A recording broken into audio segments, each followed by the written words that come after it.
Hi friends, welcome to cine family to TV serial actress Kavyasri social మీడియాలో చాలా యాక్టివ్గా ఉంటూ తన personal and serial and family latest అప్డేట్స్ని ఎప్పటికప్పుడు షేర్ చేస్తూ ఉంటుంది.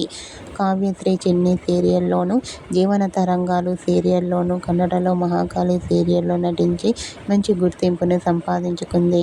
కావ్యశ్రీ తనకు సంబంధించిన ప్రతి లేటెస్ట్ అప్డేట్స్ని ఎప్పటికప్పుడు షేర్ చేస్తూ ఉంటుంది. అయితే రీసెంట్గా TV serial actress Kavyasri Mahakali shooting location photos and real life latest ఫొటోస్ను షేర్ చేసింది.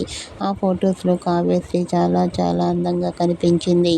ఆ ఫొటోస్ చూసిన వారంతా బ్యూటిఫుల్ అండ్ లవ్లీ ఏంజల్ అంటూ కామెంట్ చేస్తున్నారు. మీకు కూడా TV serial actress Kavyasri Mahakali shooting location photos and real life latest photos మీకు నచ్చినట్లయితే మీ అభిప్రాయాన్ని మీ కామెంట్ రూపంలో తెలియజేస్తూ లైక్ చేయండి, షేర్ చేయండి. మరిన్ని ఇంట్రెస్టింగ్ అండ్ లేటెస్ట్ అప్డేట్స్ కోసం మా సినీ ఫ్యామిలీ 2 ఛానల్ని సబ్స్క్రైబ్ చేసుకోండి.